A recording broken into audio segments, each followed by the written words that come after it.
निर्वाण प्रथा सुनो सुनो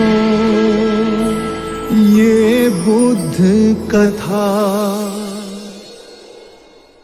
हर दिन के पल को चेतना में जियो, जो पीछे चला गया उसका ना राग मन में हो, ना ही आने वाले कल के सपनों की नींद में डूबे रहो। इसी क्षण अर्थात सचेत अवस्था में पूर्ण जियो। अंधविश्वास किसी पर मत करना, चाहे वो धर्म ग्रंथ हो या किसी महानुभाव का कहना, जब तक वो तुम्हारी अपनी बुद्धि और विवेक की कसौटी पर खरा ना उतरे। 4 आर्यक सत्य हैं। 1, जब तक सृष्टि रहेगी दुख मनुष्य के साथ छाया की तरह चलेगा। 2, इस दुख का कारण है वस्तु से स्वयं को पकड़ के रखना। जो वस्तु क्षणभंगुर है तो मार्ग क्या हो। 3, मुक्ति के लिए विवेक जगाना आवश्यक है। स्वयं को केंद्रित रखो, जो आए चाहे दुख की सूचना या आनंद की परछाई, उसके बीच स्वयं को स्थिर रखो। 4, इस मार्ग पर दुख के बंधन टूटेंगे और परम सत्य की उपलब्धि होगी। ये संसार जिसे हम यथार्थ मानते हैं दुख और पीड़ा का क्षणभंगुर खेल है। जो जन्मा है उसकी मृत्यु निश्चित है, यही सृष्टि का नियम है। अज्ञान ही सारी विषमताओं की जड़ में है। अज्ञान न पूजा न व्रत न चढ़ावों से समाप्त होता है। अज्ञान केवल ध्यान से दूर होगा। सौंदर्य अनित्य है, इसीलिए भाव बोध से मुक्त पुरुष न सुंदरता से सम्मोहित होता है और न ही कुरूपता से विरक्त। जिस क्षण तुम्हारे अंतर में ये भाव उत्पन्न हुआ कि तुम पाप कर रहे थे, उसी क्षण तुमने स्वयं अपनी मुक्ति के मार्ग पर पहला पग धर दिया है। सत्य के मार्ग पर चलते हुए 2 भूल हो सकती है। पहला, पूरा रास्ता तय ना करना और दूसरा, उसे आरंभ ही ना करना। घृणा से घृणा नहीं मिटाई जा सकती। घृणा मिटती है केवल प्रेम से, और ये प्रकृति का अटल सिद्धांत है। जीवन मरण हर मनुष्य के जीवन का क्रम है। यदि हम चैतन्य हो इस पूरे विधान को समझें तो हर दिवस ऐसा जीवन जी सकते हैं जहां शांति, सद्बुद्धि, आनंद, संतोष का सर्वदा वास होगा।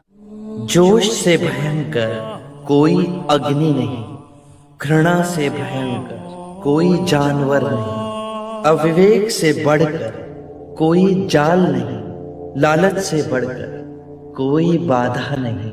व्यक्ति का मन ही उसका सबसे बड़ा शत्रु है, जो उससे अनुचित कार्य करवाता है। हम जो सोचते हैं उसका ही परिणाम बनते हैं। अच्छा विचार अच्छा परिणाम देता है, बुरा विचार बुरा परिणाम। ये प्रकृति का अटल नियम है। करुणा से ही हम दूसरे जीव की पीड़ा समझ सकते हैं, उसका दुख दूर कर सकते हैं।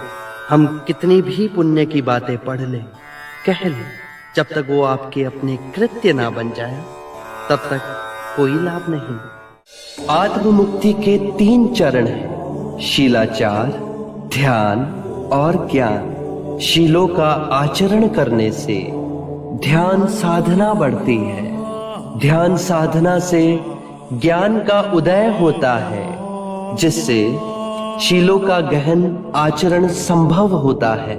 इससे हम लोभ, क्रोध और अज्ञान से मुक्त होकर आत्म मुक्ति, शांति और आनंद की प्राप्ति कर सकते हैं। इस शरीर रूपी जन्म में ही नहीं, शरीर के पश्चात वाली यात्रा में भी जैसा कर्म होगा वैसा ही फल होगा। जीवन का रहस्य है भय से मुक्त होना। कल क्या होगा, तुम्हारा या मेरा क्या होगा, किसी पे निर्भर ना होना। जैसे ही भय को अस्वीकार करोगे पूर्ण मुक्ति मिलेगी। धर्म और संघ हम सब के अंतर में है। जागने की क्षमता बुद्ध है। जाग के जिस पथ पर चले वो धर्म है, और अपने पूरे मन को एकत्र करना संग है। और ये तीनों रत्न हम सबके अंतर में ही है। कितने भी धार्मिक ग्रंथ पढ़ लो, कितना ही उन्हें कंठस्थ कर लो, यदि वो तुम्हारे जीवन के कृत्य ना बने तो समझना कुछ भी नहीं किया। 3 सत्य हैं जिन्हें जन जन तक पहुंचाना है। उदार हृदय, दयालु वचन, सेवा में अर्जित जीवन और करुणा। यही 3 मंत्र मानवता का नव निर्माण करेंगे।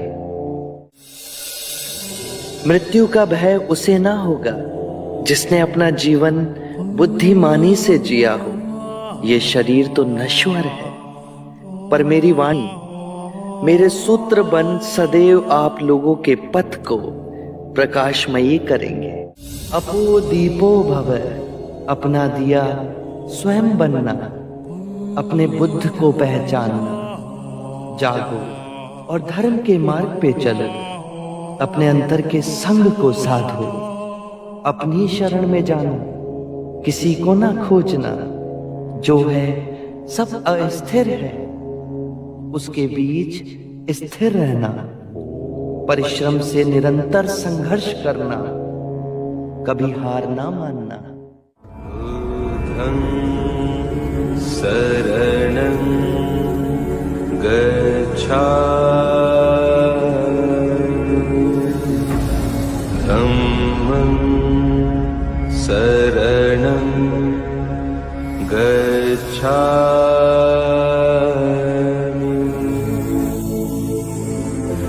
संघं शरणं गच्छामि।